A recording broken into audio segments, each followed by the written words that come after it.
Très bien, les amis. Bon jeudi à tous. Je suis enthousiaste parce que c'est le jour de la mise à jour sur les procès. J'ai des nouvelles. Je vais vous donner une brève mise à jour concernant la citation à comparaître de Blake Lively. Elle s'en prend à toutes sortes de personnes qui parlent d'elle. C'est devenu fou. J'ai aussi une mise à jour incroyable concernant le procès d'Emmanuel Macron contre moi. Je vous dis que vous n'allez pas y croire, mais vous allez probablement me croire parce que toute cette histoire est invraisemblable, mais on y croit tous. Et j'ai juste besoin de vous parler. J'ai besoin d'évacuer. J'ai besoin d'une séance de thérapie avec vous, là, tout de suite. Aussi, l'entreprise de Barry Weiss, The Free Press, a été évaluée à 250 millions de dollars.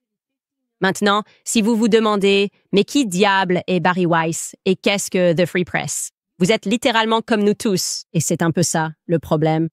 OK, ils impriment littéralement de l'argent, les amis. Ce n'est pas une méritocratie.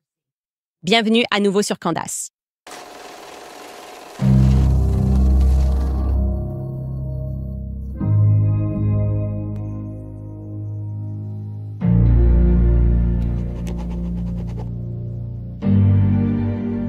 On a déjà l'Allemagne dans le chat. Oui, on va avoir besoin de vous aussi. Ça va maintenant devenir une enquête mondiale. Bon, j'ai quelque chose de complètement fou à vous raconter. Je n'arrivais pas à y croire. Mais oui, c'est bien réel. Alors, allons-y, descendons dans le terrier du lapin. OK, donc, l'un des aspects les plus étranges de tout l'héritage de Brigitte Macron, c'est qu'ils ont constamment, et je parle du couple présidentiel, ils ont constamment essayé de présenter comme preuve de l'existence de Brigitte son annonce de naissance, d'accord, l'annonce de naissance de Brigitte Trogneux, qui a été publiée dans le journal local d'Amiens, Amiens étant la ville où elle et Macron sont nés, et ils disent, voilà la preuve qu'elle est bien vivante. Je vais vous montrer cette annonce de naissance ici. Il est écrit Anne-Marie, Jean-Claude et Mary Vaughan, Monique et Jean-Michel Trogneux. Et c'est en français, mais vous savez, ils sont très heureux d'annoncer la naissance de leur sœur Brigitte.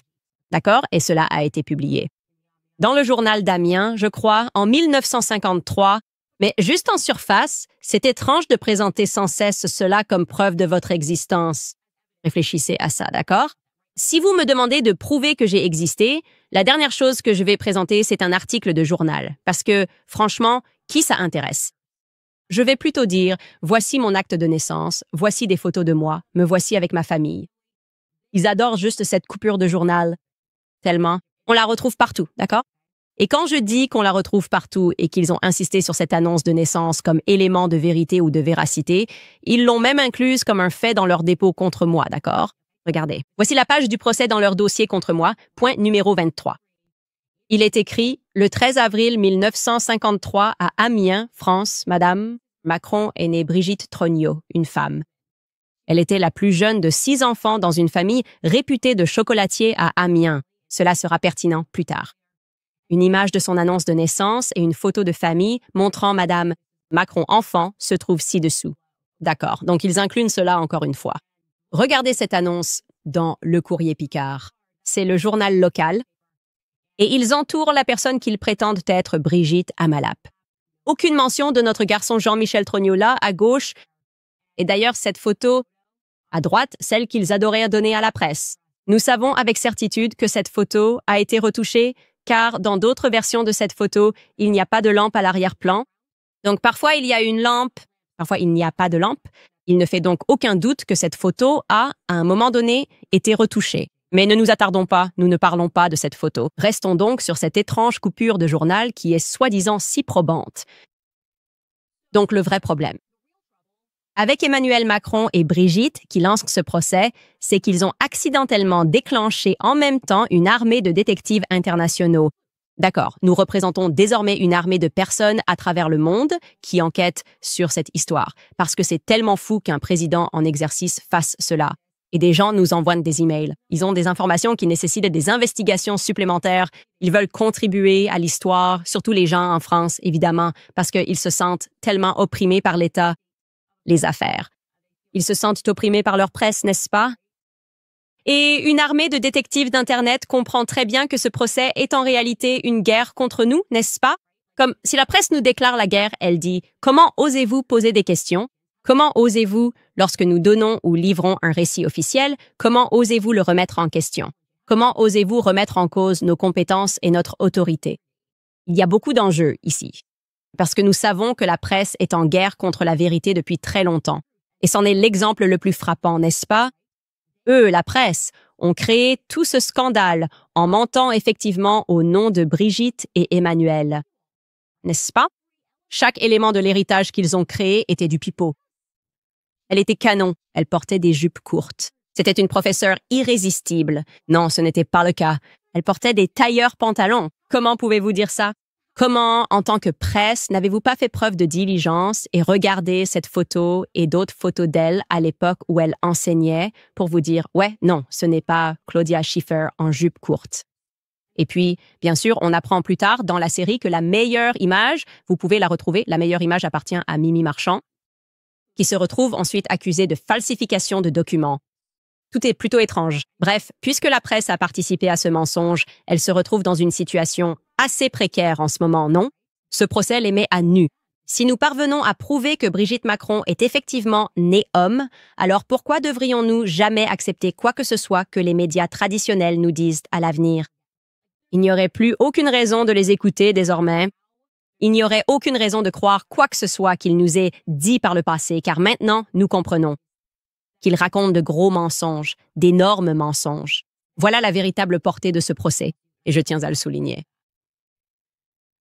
Cela nous amène au point suivant, parce que c'est complètement fou. L'un de ces détectives d'Internet, n'est-ce pas, un utilisateur de Twitter qui se fait appeler Sagan Army, ce qui, soit dit en passant, est un clin d'œil à ce type, Zoé Sagan, Zoé Sagan. Désolée si je ne prononce pas bien votre nom de famille, mais c'était l'un des tout premiers comptes que je suivais. Et cela consistait à enquêter sur le compte de Zoé Sagan. Brigitte, en arrière-plan, disait qu'il y avait quelque chose qui ne collait pas ici. Et puis, ce qui s'est passé, c'est que tout son compte a été banni sur X à cause des lois françaises. Ils peuvent tout simplement te faire disparaître s'ils le veulent. Et donc, cette personne utilise ce nom Sagan Army. De plus en plus de gens disaient « Non, nous soutenons Zoé Sagan ». Et ils ont publié ce fil de discussion. Et évidemment, je vous interprète ça, je vous le traduis en anglais parce que ce fil était en français. Il est écrit « Les coïncidences sont difficiles à éliminer ». Brigitte Trogneux arrive à la Providence, c'est l'école qu'Emmanuel a fréquentée, à Amiens en 1991, puis part pour Paris en 2007. D'accord, c'est un fait établi. Un certain Alain Trogneux est nommé chef des archives départementales de la Somme à Amiens de 1992 à 2008. Donc, quasiment au même moment, on trouve cette personne, Alain Trogneux, qui est nommé aux archives départementales à Amiens. Continuons. La discussion se poursuit. C'est ce même Alain Trogneux qui numérisera les documents du coursier Picard pour le compte des archives départementales. Il est cependant étrange que la page du site des archives qui mentionnait sa nomination ne soit plus disponible. Donc cette personne dit « Au fait, quelqu'un nommé Alain Trogneux était responsable des archives numériques à Amiens à cette époque. » Et assez mystérieusement, on pouvait autrefois trouver cette information sur le site des archives, mais ils l'ont supprimée. Mais ensuite, cet utilisateur poursuit. Heureusement, Internet n'oublie rien. Et cette capture web est en effet authentique. Si vous cliquez sur ce lien, cela vous amène sur la Wayback Machine. Si vous ne connaissez pas la Wayback Machine, en gros, elle archive Internet, n'est-ce pas? Vous pouvez donc prendre une photo de quelque chose à une année différente ou lui demander d'archiver un certain lien et elle l'enregistrera. Heureusement, quelqu'un sur la Wayback Machine avait archivé cette entrée sur le site des archives d'Amiens. Et voici ce qu'elle indique. Je vous le montre ici.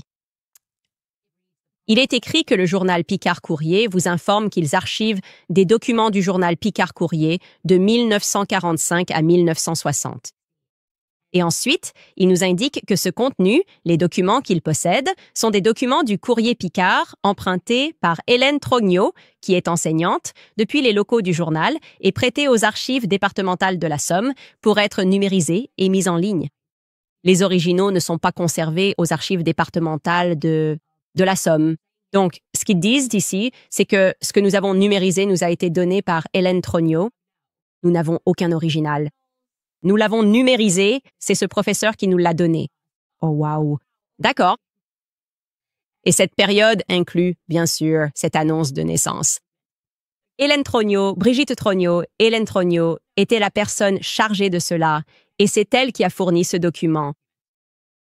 Maintenant, cet utilisateur de Twitter poursuit et dit qu'il sera noté que ce document, inclus dans la plainte des Macron contre Candace Owens, qui est une coupure de presse numérisée du Courrier Picard datée du 15 avril 1953, a probablement été numérisé par le mystérieux Alain Trognot, puisqu'il s'occupait des années 1945 à 1960. Je vais maintenant vous expliquer le prochain tweet qui va apparaître. Il existe donc une application et un site web en France qui s'appelle Babelio, où les utilisateurs peuvent tout simplement ajouter des titres de livres et les critiquer. C'est un peu comme, imaginez-le comme un réseau social pour les critiques de livres, presque comme Yelp, mais pour les critiques de livres, d'accord? Et sur ce site, Alain Trognot a un profil. Donc, l'utilisateur Twitter continue.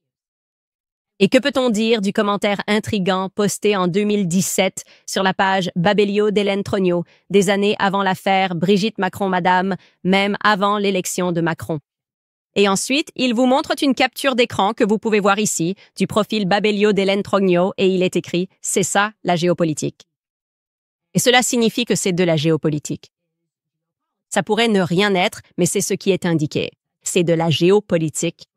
Alors, sur Twitter, une foule d'utilisateurs s'est interrogée. Quel lien existe-t-il entre un enseignant archiviste provincial inconnu et la géopolitique?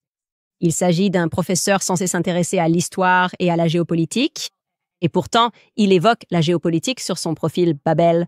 Très bien, continuons. L'utilisateur poursuit en demandant « Qui est donc ce monsieur ?» Hélène Trognot, qui fouillait dans les mêmes archives que l'ami de Natacha Ray, accompagnée d'un mystérieux inconnu muni d'une oreillette. Cela peut donc inclure cette vidéo que je vais vous passer maintenant. Pour être clair, cette femme, Corinne, parle en français. Nous avons donc dû utiliser une technologie d'IA pour la faire parler en anglais. Il se peut donc qu'il y ait quelques mots, vous savez, quelques mots qui soient incorrects ici.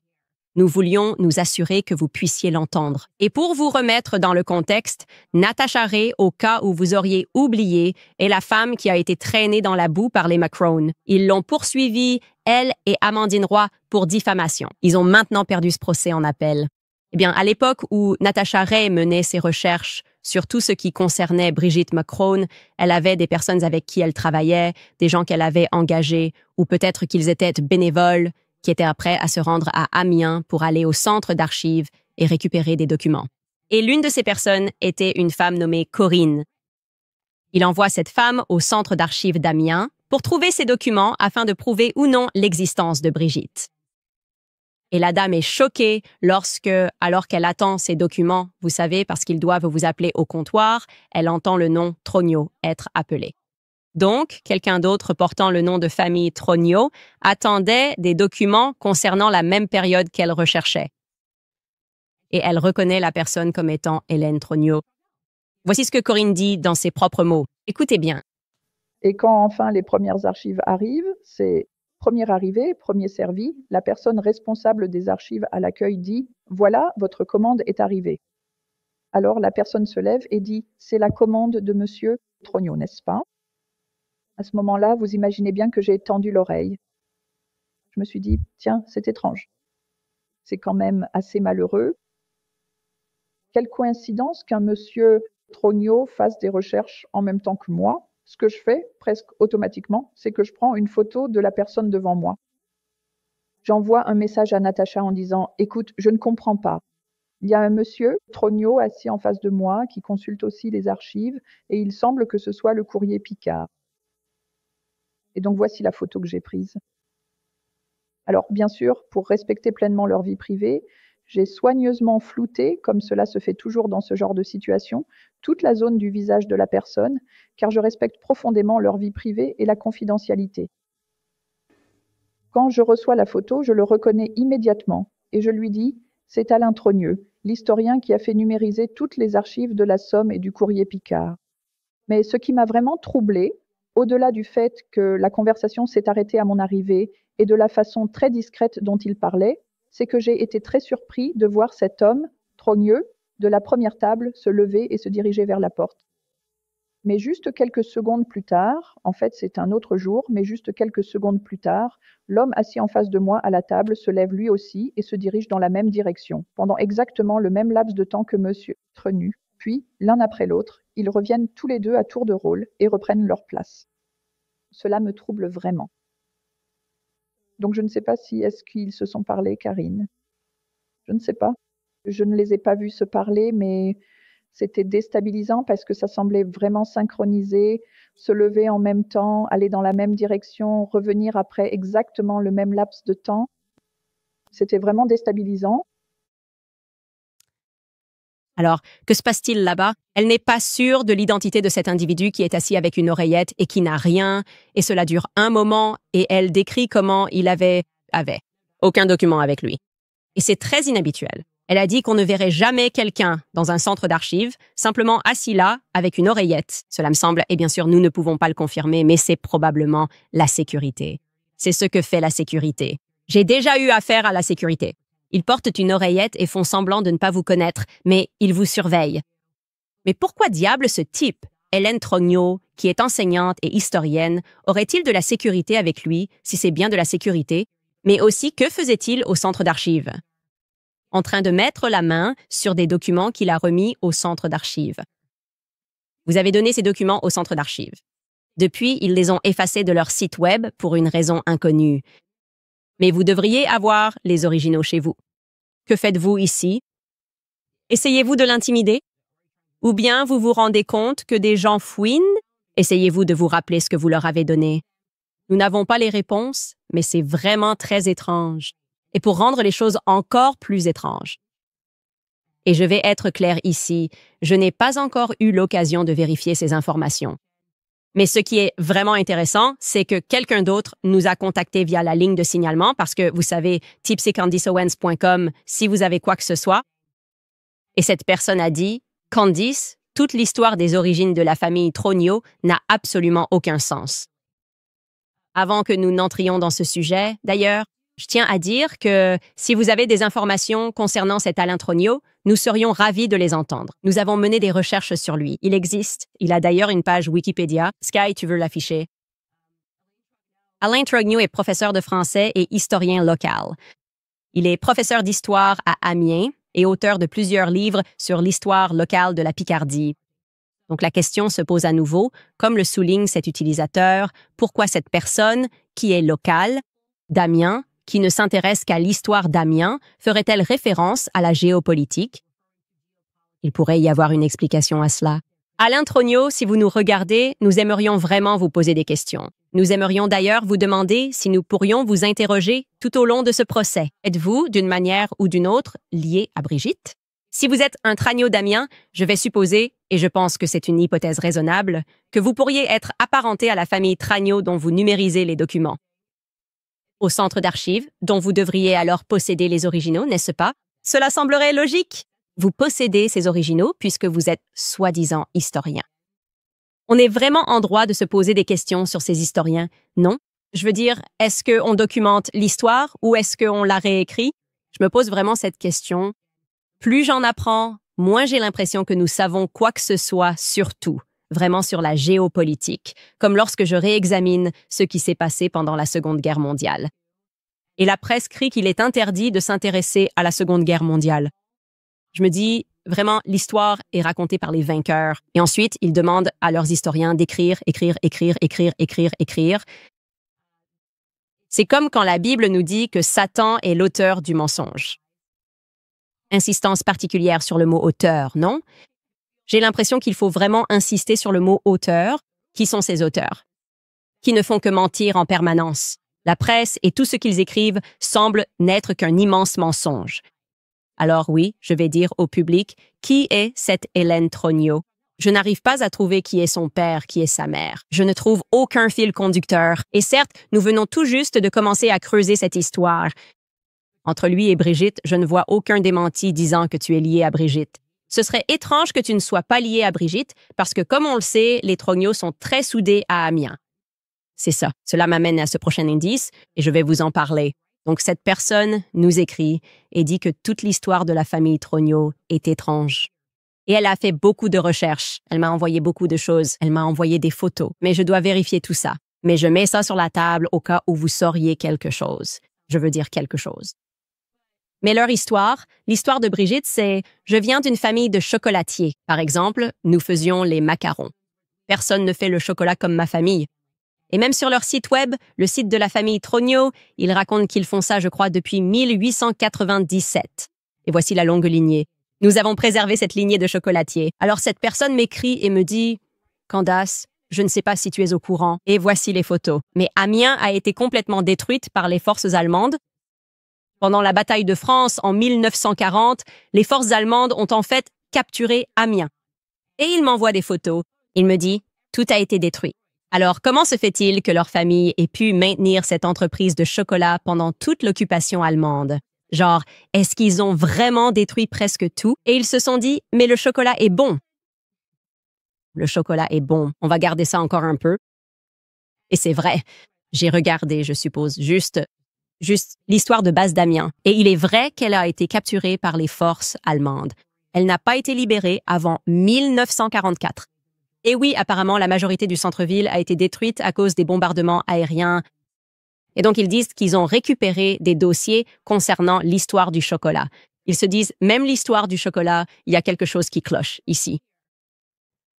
Et mon instinct me dit que cette personne tient peut-être quelque chose, parce qu'elle m'a envoyé, comme je l'ai dit, un document très convaincant que je vais commencer à vérifier. Mais pendant qu'on fait ça, pendant qu'on commence à vérifier, je dois vous en parler. D'accord?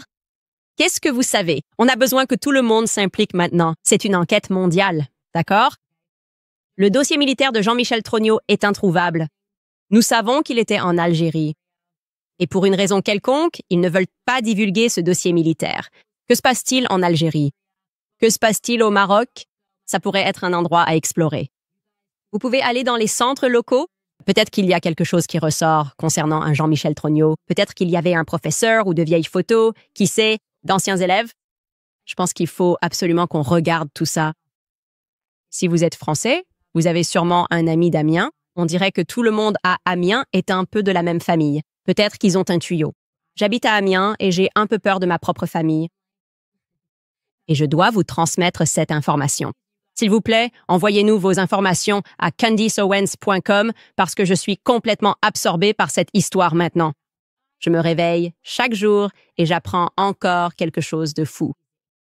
Y compris maintenant le fait que, bien sûr, la personne qui a numérisé l'annonce de naissance porte justement le nom de famille Trogno et pourrait voyager avec une sécurité. Potentiellement, on n'en est pas sûr. Hélène Trogno, si vous regardez, je ne trouve rien sur vous à part le fait que vous êtes historienne. Vous documentez tout ce qui s'est jamais passé à Amiens. Nous serions ravis de vous recevoir dans l'émission. Peut-être pourriez-vous nous éclairer sur Brigitte Trogno, à qui vous êtes peut-être apparentée. Et que se passe-t-il avec cette chocolaterie?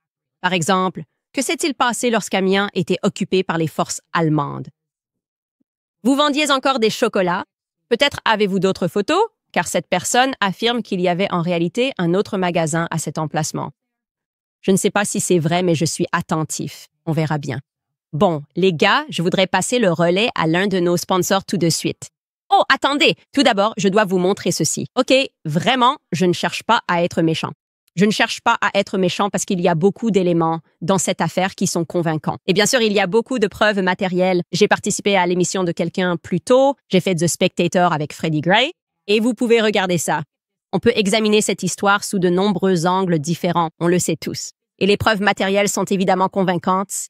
Des frères et sœurs peuvent se ressembler. Mais le fait de ne pas parler de son frère ou de ne pas le présenter rend la chose assez louche. Mais il y a cette vidéo et les gens en parlent et je ne l'avais jamais vue aussi clairement.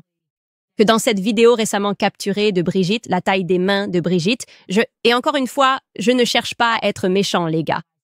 On examine simplement tous les éléments. La taille impressionnante des mains de Brigitte, c'est la seule chose sur laquelle on ne peut pas opérer, n'est-ce pas? On ne peut pas. On ne peut pas juste se dire « je vais aller me faire poser de nouveaux pieds ou de nouvelles mains ». Enfin, on pourrait, mais ça rendrait probablement tes mains et tes pieds totalement inutilisables. Mais d'un point de vue esthétique, non, tu ne peux pas faire ça. Regarde cette vidéo sur Instagram. Attends que Brigitte soit debout. Tu verras cette main droite, celle qui n'a pas le sac. C'est dingue. Ça va devenir fou. Attends une seconde. Juste là. Regarde la taille de cette main. C'est une très grande main. Je vais la mettre juste là.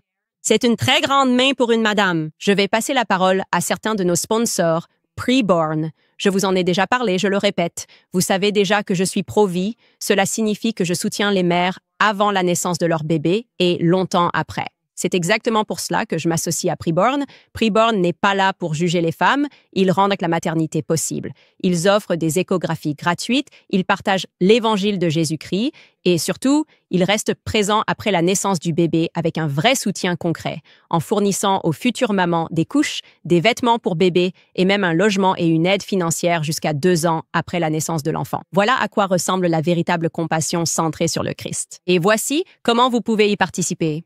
Pour seulement 28 $, vous pouvez offrir à une maman une échographie gratuite et la chance de voir son bébé. Et lorsqu'elle le fait, elle a 2 fois plus de chances de choisir la vie.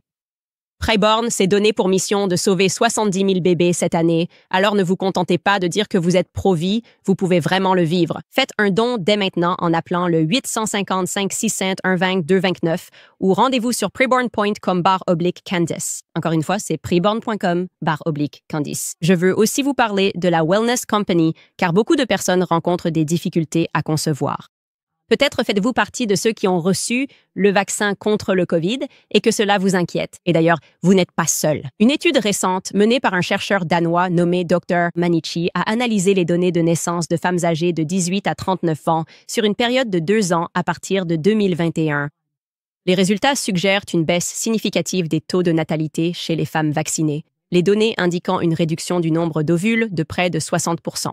Depuis 2021, de nombreuses régions du monde ont constaté une forte baisse des taux de fertilité, accompagnée d'une augmentation des taux de fausses couches. La société de bien-être a évalué le Detox Ultime Spike 3 en 1, élaboré avec des ingrédients 100% naturels, spécialement conçus pour aider votre corps à éliminer les protéines Spike nocives, réduire l'inflammation et soutenir votre santé globale. Alors n'attendez pas. Découvrez la seule formule approuvée par le docteur McCullough, qui est un éminent médecin défenseur des libertés, prêt à tout risquer. Rendez-vous sur twc.health/Candice et utilisez le code Candice. Vous bénéficierez de 15% de réduction ainsi que de la livraison gratuite sur le Spike Detox. Vous pouvez à nouveau le faire en allant sur twc.health/Candice et assurez-vous d'utiliser le code Candice lors du paiement. D'accord. Maintenant, je veux aborder cette histoire en parlant d'une sorte de guerre contre la presse. Je ne sais pas si vous êtes comme moi en ce moment et que vous réalisez que notre réalité pourrait vraiment n'être qu'une grande matrice.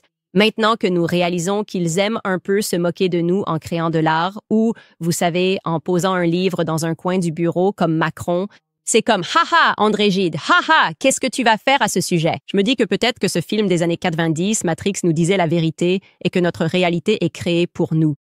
Et ces histoires, plus on s'y plonge, que ce soit Epstein et cette main de Midas qui le propulse, en faisant semblant qu'il est un génie, ou qu'on regarde Elizabeth Holmes et qu'on se dit « Oh, on pensait que cette fille était peut-être un génie, alors qu'en fait, c'est plutôt une fraude. » Et elle sourit et elle vient d'une famille de milliardaires. Chaque fois que tu lis l'histoire de quelqu'un qui aurait soi-disant inventé quelque chose dans son sous-sol, comme on en a parlé hier, tu sais, j'étais juste en train de bricoler dans mon sous-sol à réparer une moto et hop, j'ai créé Apple. C'est ce que tu veux, hein? Je ne sais pas ce qui se passe dans ces sous-sols. Mais ensuite, tu regardes leur famille et ce sont des familles de vieille fortune. Des familles de vieille fortune.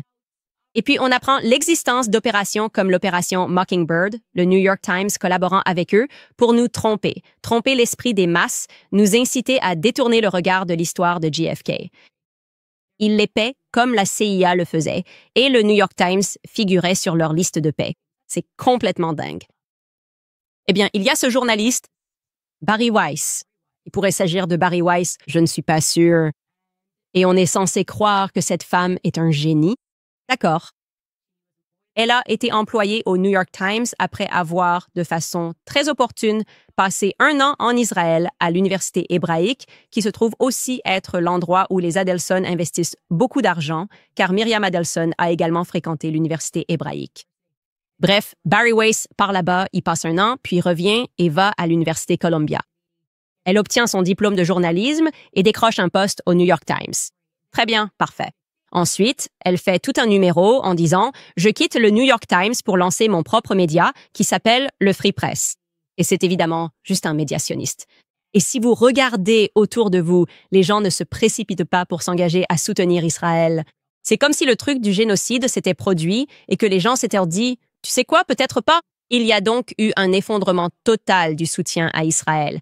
Et Bari Weiss et le Free Press, eux.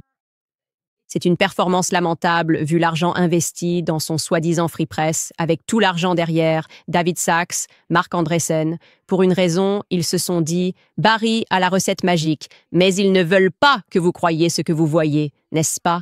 Si vous allez sur YouTube, je vais simplement vous montrer les dernières vidéos qu'ils ont publiées. Et il y a une raison pour laquelle je vous montre ça. D'accord. Elle a eu 29 000 vues en 24 heures, 19 000 vues pour une interview il y a 2 jours, 6 000 vues pour une interview qui est en ligne depuis 8 jours, mais on est censé croire que tous les milliardaires font la queue pour lui donner de l'argent. Eh bien, devinez quoi? Maintenant, ils disent que le Free Press de Bari Weiss vaut 250 millions de dollars. C'est la valorisation, n'est-ce pas? 250 millions de dollars pour une organisation qui ne devrait même pas être capable d'employer des gens si on vivait dans une méritocratie, non? Tu devrais te dire, elle ne sait même pas pourquoi elle gagne de l'argent. Et l'idée ici, c'est qu'ils veulent que tu crois que, d'accord, peut-être que personne ne les regarde sur YouTube, mais que les gens la lisent, non? C'est toujours les données qu'on ne peut pas voir. Apparemment, oui, il y a eu un soutien massif pour Israël. Apparemment, oui, littéralement toutes les personnes qui ont une plateforme pro-sioniste ont perdu du soutien et des vues, mais les réflexions de Bari, ses écrits, ses mises à jour mensuelles, ou peu importe ce qu'elle envoie aux gens, il paie pour ça. Et à tel point que l'entreprise vaut 250 millions de dollars. Hein? Le plus de vues que j'ai jamais vu le Free Press obtenir, d'accord, c'est cette semaine quand ils ont annoncé la valorisation parce que tout le monde en parle en se demandant ce qui se passe. C'est tellement faux. On dirait vraiment que tout ce qu'elle touche se transforme en or, tu vois? Si on vivait vraiment dans une méritocratie, elle devrait tout simplement échouer. Si c'était vraiment le libre marché, personne n'achèterait en ce moment. Son entreprise devrait couler. Mais à la place, elle vend pour plus de 250 millions de dollars. Et les gens regardent. Apparemment, ils disent que Larry Ellison serait intéressé pour acheter. C'est ce qu'affirme la presse. D'accord. Larry Ellison d'Oracle. Ils se moquent de nous. Bref, je veux vous montrer ce clip vraiment drôle de Tim Dillon qui se moque de cette absurdité. Écoutez ça. Enfin, à moins qu'on ait tous complètement tort ici et que Jeffrey Epstein n'ait absolument aucun lien avec le Mossad. Mais il semble bien qu'il en avait. Donc, encore une fois, cela remettrait en question cette relation que nous avons eue avec notre soi-disant plus grand allié depuis très longtemps. Ça, ce n'est pas possible. Je me fiche du nombre de, vous savez, Bari Weiss, dont l'entreprise est, vous savez, maintenant vendue, va la vendre à CBS pour 3 000 milliards de dollars ou quelque chose comme ça. Le fils de Larry Ellison rachète le Free Press. Vous savez, ce très important blog Free Press sur Substack qui vaut 250 millions de dollars. Et j'aime bien Bari, mais le Free, vous savez, celui qui fait genre 7500 vues sur YouTube. Cette puissante société médiatique, au fait, vaut 250 millions de dollars. Donc, apparemment, le Tim Dillon Show vaut 1 milliard. Bonjour, Myriam. Où est mon argent? 300 millions de dollars, un quart de milliard pour le blog de Bari Weiss, dans lequel elle a interviewé la méga star Ross Douthat du New York Times à propos de la raison pour laquelle les théories du complot ont pris le dessus sur l'esprit américain. Et Ross répond, eh bien vous savez, le truc avec les théories du complot, c'est qu'il y a un élément de vérité. Pas dans celle-ci. Il n'y a pas d'élément de vérité. C'est toute la vérité. Ce sont tous les éléments de toute la vérité. Ce n'est pas un grain de vérité. Ce sont plein de grains dans un sachet de pop-corn. Mais il y a un mais, et maintenant chaque article sait pourquoi les théories du complot. Les esprits des gens sont déformés. Ils fondent à cause du complot. Donc, vous voyez encore une fois, et tout le monde dit « Oh, l'arnaque, c'est d'être contre Israël ». C'est clairement pas le cas. L'arnaque, c'est $250 million pour le blog, pour ton blog. Ouais. Que Dieu la bénisse. Femme sympathique. Femme douce et charmante. Elle et sa femme, des gens adorables. Aucun problème direct avec elle. Elle ne m'aime plus, ce qui est très bien parce que, encore une fois, tu es dans l'équipe ou tu n'y es pas. Tu critiques une chose. Je veux dire, tu es viré de l'équipe. Il a tout compris. OK, on est censé vraiment croire que les marchés libres ne sont pas une illusion.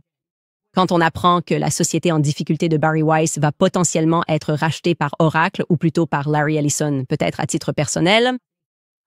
Pourquoi? Pourquoi s'intéresserait-il à Barry Weiss ou à la Free Press? On peut le voir de nos propres yeux, mais on arrive à ce point où ils nous disent de ne pas croire ce qu'on voit. C'est ça, ne pas croire ce que l'on voit. Barry Weiss est vraiment tout aussi talentueuse et brillante. Vous ne me croyez pas? Allez regarder son interview avec Joe Rogan parce qu'alors vous ne me croirez vraiment pas qu'elle est brillante. C'est complètement ridicule, c'est ce que je dis. On remarque cette tendance. Et ce sont toujours ces personnes qui sont totalement engagées envers Israël à tous les niveaux. Elles sont simplement propulsées dans les rangs et on nous dit qu'elles étaient vraiment des génies. Elle vaut vraiment $250 million. Et oui, la vraie arnaque, c'est ça. C'est risible pour ceux qui pensent que l'arnaque, c'est d'être anti-Israël. Vous plaisantez? Les gens se font virer, harceler. Nous, les étudiants. Ils traquent les étudiants qui disent « OK, peut-être qu'il ne faut pas porter un t-shirt de l'IDF à la salle de sport quand ils commettent un génocide. » Ils se disent « La vie de cette personne doit être ruinée. Cette personne sera considérée comme un héros à l'avenir. » Je crois que toutes ces personnes qui soutiennent cela seront considérées comme pires que les nazis, pour être honnête avec vous. Mais en attendant cela, c'est un moment, nous faisons face à ce moment où nous devons nous demander « Est-ce que quelque chose est réel? » Et je pense que la réponse à cela est évidemment non. C'est presque comme si, en Occident, ils voulaient juste que nous croyions en notre propre liberté, non? Et ils sont en train de transformer tous nous en employés, une nouvelle forme d'esclavage, vous savez, en pensant qu'on peut réussir et s'affranchir de l'esclavage en travaillant dur. Mais au final, non, ils contrôlent toutes les entreprises. Et si vous parvenez à créer quelque chose qui a de la valeur, ils vous l'achèteront. Comme s'ils allaient vous offrir un chèque énorme et vous dire de partir parce qu'ils veulent tout posséder. C'est ça. Ou, comme cela s'est produit avec les histoires autour du Bitcoin, beaucoup de personnes impliquées dans le Bitcoin, ou plutôt dans les crypto-monnaies, se sont retrouvées mortes dans des circonstances mystérieuses parce qu'elles représentaient une sorte de menace existentielle pour leur système monétaire. Mais ça ne s'annonce pas bien. J'en ai assez qu'on me dise de croire que des gens qui sont objectivement stupides, d'accord, ou qui ne sont objectivement pas des réussites quand on regarde les chiffres, les purs chiffres, d'accord, sont en réalité incroyables. Qu'ils sont en train d'accomplir des exploits à hauteur de 250 millions de dollars. Bref, pour continuer sur le sujet de tout ce qui est faux et gay, et sur la façon dont tout cela est vraiment lié et constitue réellement un défi pour nous. Reconnaître que nous sommes en guerre avec notre presse, c'est là toute l'importance du procès intenté par Blake Lively. Les gens, pourquoi parlez-vous de ça? Vous êtes fous? C'est exactement de cela dont nous parlons. D'accord, un couple va voir le New York Times parmi leurs amis puissants de l'élite et dit « Eh, j'aimerais juste que ce type, Justin Baldoni, arrête de publier. » Alors on va simplement inventer ce récit. Et ça ne te dérange pas d'écrire cet article? Megan Twohey, oui, l'une des personnes qui a lancé le mouvement MeToo, ça ne te dérange pas d'écrire cet article parce que ça marche. Souvent, les entreprises coulent et doivent vendre vite si on les salit juste en insinuant qu'elles sont dirigées par un violeur. Le New York Times a dit « Oui, ce n'est pas un problème ». Ils ont publié l'article. La seule conclusion pour le lecteur était que cet homme était le plus grand pervers de tous les temps. Justin Baldoni était le plus grand pervers, accro au porno, incapable d'arrêter de parler de sexe. Il a essayé de jeter un coup d'œil à son sein pendant qu'elle tirait son lait, parce que apparemment c'est très attirant, une machine qui fait clac, clac, clac. Et ils n'arrivaient pas à s'arrêter. Il est juste fou. Et la pauvre Blake, c'est une survivante. Et puis Brian Friedman nous a balancé les faits, et c'était un de ces moments où l'on s'est dit « Pourquoi écoute-t-on encore la presse grand public? » Ce sont des assassins. Ce sont des assassins journalistiques. D'accord? Et donc, dans ce moment remarquable qui nous expose aussi potentiellement à la corruption des tribunaux, ils ont commencé à émettre toutes ces assignations à comparaître parce que toute l'histoire de Blake Lively, n'oubliez pas, c'est qu'il y avait une campagne interne impossible à tracer et qu'il était impensable que les gens ne l'aiment pas naturellement. C'est ça? Donc non, mais il devait forcément travailler avec toutes ces personnes. Et elle commence à balancer ces assignations à comparaître. J'ai reçu une assignation. Je ne connaissais pas Justin Baldoni. J'ai reçu une assignation. Comment fais-je partie de cette campagne? J'ai fait un épisode. J'ai dit, je vais m'assigner moi-même à comparaître. Je n'ai même pas mentionné cette fille, Blake Lively, 2 fois dans mon téléphone. Au cours des 5 dernières années, d'accord? Et donc, quand nous avons reçu l'assignation, mon avocat a appelé son avocat et a demandé « Qu'est-ce que vous cherchez exactement ?» Évidemment, Candace est ravie de vous donner tout ce que vous voulez parce qu'elle n'a rien à voir avec ce procès. Et elle n'a même pas commencé à couvrir ce procès avant la fin janvier 2025. Donc oui, vous avez déposé ça en 2024. Qu'est-ce que vous voulez? Mais de façon remarquable, ce qu'ils voulaient précisément, ce qui est très étrange, c'est qu'ils ont étendu la période. Et ils voulaient voir si nous avions eu des communications cette année, en 2025. Pourquoi? Pourquoi le juge leur permet-il de partir à la pêche aux informations pour faire semblant que tout ce qui s'est passé cette année est pertinent pour l'affaire qu'elle a déposée l'année dernière? Apparemment, elle essaie de prouver que cela continue encore ou quelque chose comme ça, et le juge autorise ces absurdités. Pourquoi le juge permettrait-il cela? C'est complètement insensé. Alors nous sommes allés les voir et nous leur avons dit « Candace n'a jamais reçu d'instructions sur ce qu'elle devait publier. » Cela faisait partie de leur assignation à comparaître. Ils voulaient savoir si des gens nous envoyaient des éléments de langage, si quelqu'un nous avait payé ou si des personnes nous encourageaient, comme nous demandaient de dire certaines choses au cours d'un épisode. C'est absurde. En fait, je devrais les poursuivre pour diffamation rien que pour avoir suggéré que je laisserais quelqu'un me dicter mes propos. C'est mauvais pour mon image. Vous me portez préjudice. Ça ressemble à une campagne impossible à retracer, Blake Lively. Arrête ça! Et il a dit « Évidemment, ce n'est pas vrai. Est-ce que tu sais même qui est Candace? » Et nous n'allons absolument pas vous donner nos communications. Nous allons déposer une requête pour annuler complètement cette assignation. Et nous gagnerons parce que nous invoquerons le privilège des journalistes. Tu sais que Candace a lancé un appel en disant « Si vous avez des infos, envoyez-les à sa ligne à tips@candaceowens.com ». Vous savez qu'elle a ensuite commencé à recevoir des pourboires. Alors, qu'essayez-vous de faire? À quel jeu essayez-vous de jouer? Vous essayez de trouver une communication et de la présenter ensuite comme preuve de relations publiques? Genre « Oh oui, non, Candace ». Vous voyez, ils étaient tous impliqués, y compris en février 2025, après que nous ayons déposé notre plainte. C'est absurde. Et ils ont eu une conversation amicale. Vous savez, les avocats ont eu une conversation amicale et ils nous ont demandé de ne pas déposer la requête en annulation, jusqu'à ce qu'ils puissent voir s'ils déposaient une motion, qu'ils puissent ou non gagner en forçant les défendeurs de cette affaire, Brian Friedman et compagnie, Justin Baldoni, à devoir remettre leurs communications, ce qui ne m'impliquerait pas du tout, c'est-à-dire que nous pourrions les obtenir. Ils seront assignés à comparaître et devront remettre leurs communications au lieu de vous inclure. Oui, ce serait en quelque sorte la grande idée. C'est entre vous tous. Et encore une fois, cela me paraît très étrange. Qu'ils essaient de changer de stratégie ici et qu'ils ne s'intéressent plus à ce qui a mené à ce procès, mais qu'ils essaient de prouver que cette campagne a lieu maintenant. Tout ce que je peux te dire, sincèrement du fond du cœur, c'est que je déteste les gens qui mentent. Je ne supporte pas l'idée que des gens soient si riches et si bien connectés qu'ils puissent détruire la vie des autres. C'est aussi mon attachement émotionnel à cette histoire de Brigitte maintenant, tu comprends?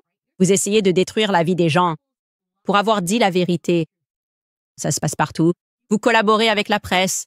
La presse est censée protéger les petites gens, d'accord? La presse est censée protéger Natacha Reyes.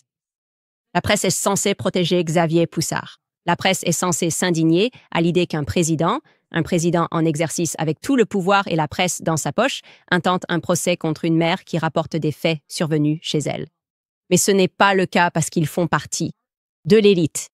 Comme je l'ai dit, ils sont formés, ils n'ont jamais été une entité séparée. Il n'existe pas de quatrième pouvoir. Tout cela fait partie d'un système conçu pour nous faire croire que nous recevons de l'information, pour nous faire croire que nous faisons partie d'un système de marché libre. Non, c'est nous tous contre eux. Nous tous contre eux. Et toutes ces affaires comptent. Nous sommes aux portes et nous devons nous battre de toutes nos forces. C'est la réalité. Nous devons nous battre de toutes nos forces parce que, selon moi, nous sommes vraiment la dernière génération qui en est capable. C'est ça. Si nous ne nous levons pas, ce sont nos enfants qui vont hériter de tout cela. Et je ne cesse de dire aux gens, soyez courageux. D'accord, envoyez-nous les informations. Dites-nous ce que nous devons savoir. Dites-nous où sont cachés les corps. J'en ferai un reportage. Nous devons être courageux. Ils veulent qu'on ne le soit pas. C'est pour ça qu'ils nous donnent toutes ces distractions, la technologie, les réseaux sociaux et fabriquent des hommes faibles. Ils veulent que tout le monde soit homosexuel. C'est ça. C'est un autre aspect de tout cela. C'est ce qu'ils veulent. Que les hommes se comportent comme des femmes, tout en disant aux femmes qu'elles trouveront le bonheur en se comportant comme des hommes. Les femmes, allez travailler. Les hommes, soyez plus efféminés. Tout cela fait partie, selon moi, d'une stratégie plus large visant à affaiblir nos sociétés. Ainsi, même s'ils tombent complètement le masque et disent « Oui, des pervers sexuels dirigent le monde », nous n'aurons pas en nous le courage de combattre ces gens-là. Voilà, parce qu'on va juste se dire « Oh, mais je suis sur Instagram. Je suis à l'aise. Tout est confortable. Je n'ai pas envie de me battre pour quoi que ce soit. Rien n'a vraiment d'importance. Alors, je vais juste accepter mon asservissement. » Je dis non, non, non à tout ça. Au fait, un petit clin d'œil à Perez Hilton. Je pensais, à propos de l'affaire Brigitte Macron, que j'avais le meilleur titre jamais écrit quand ils ont dit « Candace Owens se convoque elle-même en direct ». Mais je dois dire, Perez Hilton, ce titre m'a vraiment fait rire. C'était dans le magazine Us Weekly. Blake Lively attaque Perez Hilton au tribunal pour l'avoir traité de Ku Klux Kalissi. Ku Klux Kalissi. Et elle dit qu'il n'est pas journaliste. Oui, elle a dû s'asseoir et être interrogée sous serment. Et je ne sais pas pourquoi, mais Ku Klux Kalissi m'a fait quelque chose. Je veux te dire, tout le monde est un grand bébé pour quelque chose. Tu étais tellement content de jouer le jeu en salissant Justine Baldoni. Maintenant, oh là là, tu es tellement fragile. Je ne peux pas gérer ça. C'est comme ça qu'ils sont, non? Quand ils ont tout le pouvoir, c'est ha ha ha. Et puis soudain, quand la situation s'inverse et que les gens se réveillent à la vérité, c'est la fuite. Où est mon avocat? Dépose une plainte. Trump, s'il te plaît, fais-la taire. Désolé, je ne vais pas me taire. Et chaque jour qui passe, je suis un peu plus en colère contre Donald Trump. Je me rends donc compte qu'il n'a rien dit à propos de ce dirigeant qui vient ici et qui tente de bafouer la Constitution. Qu'est-ce que cela signifie? Maintenant, je commence à repenser à tout ça et vous, dites-moi si vous trouvez cela juste. Et je me pose la question. Quand Trump m'a appelé et a présenté les choses en disant « Oh, vous savez, pourriez-vous arrêter de parler de ça à cause de l'Ukraine et de la Russie? » Était-ce vraiment à cause de l'Ukraine et de la Russie ou cherchait-il à protéger les élites? Je ne sais pas. Je ne sais vraiment pas. Mais maintenant, je repense à tout ça et je commence à me demander, est-ce qu'on est en train d'assister à l'émergence d'un gouvernement mondialiste? Et ils sont terrifiés parce que le peuple commence à se réveiller et que les vrais vont reconnaître les vrais. Les mondialistes vont reconnaître les mondialistes. OK, et il faut qu'on reprenne le contrôle. Il faut régler ça. Il faut couper le mal à la racine. Assure-toi de lui dire qu'elle ne peut rien dire. Elle te respecte. Est-ce que je me suis fait avoir? Qu'est-ce que vous en pensez? J'aimerais vraiment savoir ce que vous en pensez. Bref, avant de lire vos commentaires, je vais vous parler de Tax Network USA parce que Tax Network USA croit fièrement en la liberté, la résilience et l'indépendance financière. Et pour une durée limitée, ils offrent 10% de réduction sur tous leurs services. Si vous avez des arriérés d'impôts ou si vous avez manqué la date limite du 15 avril, il ne faut pas attendre car l'IRS renforce rapidement ses contrôles. Les pénalités peuvent s'accumuler rapidement jusqu'à 5% par mois avec un plafond à 25% de votre facture fiscale totale. Et ça, c'est juste pour ne pas avoir déposé votre déclaration. C'est en plus de ce que vous devez déjà. Bonne nouvelle, Tax Network USA peut vous aider à redresser la situation, que vous soyez indépendant, chef d'entreprise ou si votre comptabilité est en désordre. Leur équipe sait gérer le chaos et trouver des solutions efficaces pour vous. La consultation est gratuite et agir maintenant peut vous éviter de lourdes pénalités, des saisies sur salaire ou des prélèvements fiscaux inattendus. Faites le premier pas. Appelez le 1-809-58 000 ou rendez-vous sur tnusa.com/Candace. Vous avez peut-être manqué la date limite pour les impôts, mais il vous reste encore des options. Laissez Tax Network USA vous aider. Encore une fois, appelez 1-898-58 000 ou rendez-vous sur tnusa.com/Candace. Bref, je suis survoltée. À quoi pensez-vous, vous tous? Vous êtes 55 000 à regarder ceci en direct? Où êtes-vous, Maroc? Où êtes-vous, Algérie, France? Allez à votre bibliothèque, d'accord? C'est nous les capitaines maintenant. On doit aller au fond de l'histoire. Je suis captivée. Allemagne, quoi de neuf? Que se passait-il à Amiens? Est-ce que vous avez des archives? Genre, ce que nous... Probablement pas, parce que bien sûr, nous savons qu'un génocide a été commis contre les Allemands après la Seconde Guerre mondiale. Petit fait étrange. Ils ne veulent pas vous le dire. Oh, c'était les méchants. Nous, ouais, peu importe. 2 millions d'entre eux à la fin de la guerre qui regardent, qui fait attention. Et ensuite, ils font passer des lois sur la liberté d'expression pour que personne ne puisse parler de ce qui est arrivé à leurs ancêtres. Ouais, je vous ai à l'œil, historien. Je commence vraiment à me poser des questions. D'abord, dans la section des commentaires, je veux juste vous saluer tous. Le Parisien a fait une vidéo à charge contre moi en France et les commentaires sur YouTube étaient totalement dans l'ambiance. Voici quelques-uns de vos commentaires où vous dites évidemment le mot parce qu'ils m'ont traité d'antisémite, cette histoire de Brigitte Macron. Je me dis, hein? Comment? Pourquoi? Cette personne écrit, évidemment, il fallait inclure le mot antisémite qui n'a rien à voir avec cette affaire. La personne suivante demande « Dans quel pays un adulte de 39 ans aurait-il une relation avec un mineur de 15 ans ?» Dans quel pays? La personne suivante écrit « Les pharisiens ont parlé et personne ne les croit. » Menteur pharisien. La personne suivante écrit « Nous nous souvenons que le Parisien Bernard Arnault a énormément aidé Macron à accéder au pouvoir. » L'utilisateur suivant écrit « Je suis fier des États-Unis. 800. Je suis fier de nous. Pardon. 802 commentaires. Pas une seule personne n'a approuvé cette communication du palais de l'Élysée. Bravo à tous les théoriciens du complot. Clin d'œil. Oui. Oui, on a le sentiment d'être unis. C'est pourquoi j'ai dit qu'il fallait qu'on y aille. Il faut continuer. Nous devons poursuivre l'enquête sur Brigitte car elle permet de tout comprendre. J'ai reçu un message aujourd'hui. Ils ont dit qu'ils allaient vous poursuivre. C'est comme s'ils voulaient vous pendre publiquement sur la place du village, parce que ce que vous représentez, c'est le réveil de tout le monde. Et les élites n'aiment pas ça. D'accord, ils n'aiment pas ça. Alors ils vont se dire, on va punir cette fille, on va faire attention. Ce qu'on va faire à cette fille, c'est la tuer. Et ensuite, vous allez rentrer dans le rang et comprendre que c'est nous qui écrivons l'histoire et que nous savons tout, ce qui n'est pas le cas. D'accord, Marcy écrit « Mauvaise nouvelle, Candace, l'UE cherche à interdire tous les messages privés sur les réseaux sociaux. » Le whip de la majorité républicaine, Tom Emmer, amène des membres de la Chambre pour rencontrer Netanyahou pendant la pause parlementaire. C'est la même pause que les républicains ont utilisée pour stopper le vote sur Epstein. Et Skyler note ici que l'UE a proposé quelque chose appelé le contrôle des discussions. Bien sûr qu'ils l'ont fait. Et il y aurait 19 des 27 États membres de l'UE qui soutiennent la mesure. Le plan obligerait les plateformes de messagerie, y compris WhatsApp, Signal et Telegram, à scanner chaque message, photo et vidéo envoyé par les utilisateurs, même si le chiffrement de bout en bout est en place, évidemment. Parce que maintenant que nous savons qu'ils mentent, que nous le savons tous, ils doivent s'attaquer à la liberté d'expression. C'est la raison pour laquelle ils font la même chose en Amérique. Américains, faites-vous entendre. D'accord, il se peut que nous soyons les seuls à avoir encore la liberté d'expression dans ce monde, non? On doit se faire entendre encore plus fort. On doit crier maintenant. Ils adoptent des lois anti-BDS disant qu'ils ne donneront pas d'argent si vous dites quoi que ce soit contre Israël. Qu'est-ce que ça veut dire? Nous nous réveillons face à la vérité. Et ils sont nerveux parce qu'il y a évidemment bien plus de gens comme nous qu'il n'y en a comme eux. Je n'oublierai jamais quand quelqu'un m'a demandé quelle est la seule chose que toutes les civilisations ayant des esclaves avaient en commun.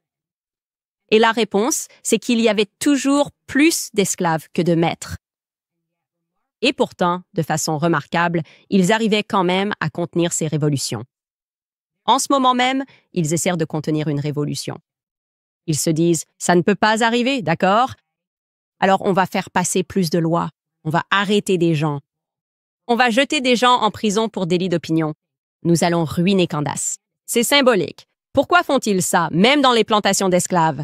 S'ils attrapaient un esclave en train de s'enfuir de la plantation, ils le ramenaient et faisaient rassembler tous les autres esclaves pour qu'ils assistent à la flagellation. Et parfois, ils lui coupaient les membres, ils lui coupaient les pieds. Pourquoi voulaient-ils que tous les autres esclaves regardent? C'est une menace. Ne fais pas ça. Remets-toi dans le rang. Nous ne voulions pas avoir à le fouetter et à le tuer, mais vous devez voir cela pour comprendre qu'il ne faut pas faire ce que cette personne a fait. C'est en fait ce que représente ce procès contre moi, d'accord? Le problème, c'est que je n'ai jamais été esclave et je n'ai pas l'intention de le devenir, même pour un seul jour. Alors franchement, allez vous faire voir Brigitte et Emmanuel, vous me dégoûtez. Je veux dire, vraiment, l'idée que vous puissiez faire ça, c'est ce que vous faites, c'est un fouet d'esclave. Admettez-le simplement, c'est un fouet d'esclave. Un peu turbulent. À quoi êtes-vous habitué? Quand vous voyez des personnes noires ou métisses, vous vous dites « Bon, on est en Algérie, on fait des trucs. » Non, ça ne se passera pas ici. Désolé. Et les gens veulent savoir pourquoi j'agis comme ça. On me pose cette question. Hans, d'où tu tiens ça? J'ai compris. C'est clairement parce que mon grand-père m'a trop gâté. C'est la faute de mon grand-père. Grand-père, Ferme de métayage. Je ne pouvais rien faire de mal aux yeux de mon grand-père tant que je disais la vérité. Donc si vous voulez savoir mon grand-père, qu'il repose en paix, je l'aimais tellement. Il était vraiment le meilleur exemple. Vous savez, il faut juste être capable de conclure un accord sur une poignée de main. Ne fais pas confiance aux gens qui mentent et défends-toi quand il s'agit de ta famille. Donc, je vais faire toutes ces choses-là. Vous pouvez blâmer grand-père. D'accord. Et Fly écrit, parce que j'adore ton podcast et tout ce que tu fais, je me suis aussi inscrit au club de lecture et je vais commander un T-shirt. Merci beaucoup pour ton soutien. Nous venons tout juste de commencer The Assault on Truth. Comme je l'ai dit, on va pouvoir revenir en parlant de Paris et des choses étranges qui s'y passent. Sigmund Freud, The Assault on Truth, découvrir la vérité sur lui et la psychologie et comment tout cela est lié à ce qui se passe aujourd'hui avec le grand gaslighting de masse. C'est un livre important. CandaceOwens.com, vous pouvez vous inscrire et c'est la meilleure façon de me soutenir dans le travail que je fais. Franck écrit « Je suis en retard pour l'émission. Je ne sais pas si tu en as parlé, mais regarde les doigts de Brigitte. » La plupart du temps, l'index d'un homme est plus court que son annulaire, et c'est l'inverse pour les femmes. Excellent travail ce que tu fais. Eh bien, Franck, aujourd'hui, nous avons regardé les mains de Brigitte, pas les doigts. Mais oui, encore une fois, il s'agit d'examiner toutes les preuves. Il faut regarder quand elle est simplement debout, côte à côte, comme quand la main est vers le bas. En fait, c'est encore plus révélateur. Il faut qu'on obtienne une image fixe de ça, parce que c'est vraiment une grande main. Katie FN Marie écrit « Candice, quand tu gagneras le pari contre Piers Morgan, envisagerais-tu de faire don des fonds aux vétérans de l'USS Liberty pour continuer à faire connaître leur histoire? C'est une excellente idée. Je vais probablement les répartir entre des associations caritatives qui me tiennent à cœur. L'USS Liberty est une priorité. Pensez à ce que ces garçons ont vécu et qu'ils aient été manipulés par leur propre gouvernement. C'est incroyable. Si vous n'avez pas vu cet épisode, vous devriez vraiment le regarder. C'est dans notre série de podcasts, mon entretien avec un survivant de l'USS Liberty, qui m'a vraiment ouvert les yeux sur une nouvelle réalité. C'est aussi pour ça que je ne me tairai pas sur Gaza. Vous n'êtes pas des médias, vous n'êtes pas capable de me faire détourner le regard de certaines choses, d'accord? Ensuite, nous avons un message de Red Knapp. Il écrit « Soutenez Baldoni et Wayfarer. Nous avons besoin qu'ils gagnent contre Blake et qu'ils survivent pour créer du contenu qui change le monde. » Justin Baldoni pourrait jouer dans un film qui est objectivement mauvais. Peu importe ce qu'il fera ensuite, une armée de gens achètera des billets pour soutenir cet homme. Honnêtement, à ce stade, il pourrait simplement faire un live et ensuite le sortir au cinéma. Il pourrait juste faire un live de 5 minutes. Genre, « Salut, c'est moi et ma famille. On traîne juste ensemble et voilà. » Je le sors au cinéma. Je fais la queue pour acheter des billets afin de soutenir cet homme. Vraiment. Après avoir lu cette plainte et vu l'horreur de ce qu'on lui a fait, je vous promets qu'il pourrait sortir n'importe quoi. Et je dirais à tout le monde, faites la queue. On y va, on va soutenir Justin Baldoni parce que ce qui lui est arrivé est absolument horrible. Lucas Lee écrit, cette photo d'E.T., cette photo m'a achevé. Quelle photo d'E.T.? Quelle photo? On n'a pas fait ça. On a partagé une photo de Brigitte Macron. Je ne sais pas de quoi vous parlez. C'est bizarre, je ne sais pas pourquoi tu as commenté ça. Diamond Encrusted Abdullah écrit « Les documents d'acte de naissance sont falsifiés tout le temps. » Eh bien, ne t'inquiète pas pour l'acte de naissance parce qu'on a juste une annonce dans le courrier Picard. Tu n'as pas vu l'annonce? Ouais. Heureusement, elle nous a été scannée par les Tronios. Faites confiance à la science, d'accord? Faites confiance à la science, mes amis. Bref, envoyez-nous vos infos sur CandaceOwens.com et on continuera à pousser le récit ici parce que je suis captivée, les amis. On se retrouve lundi.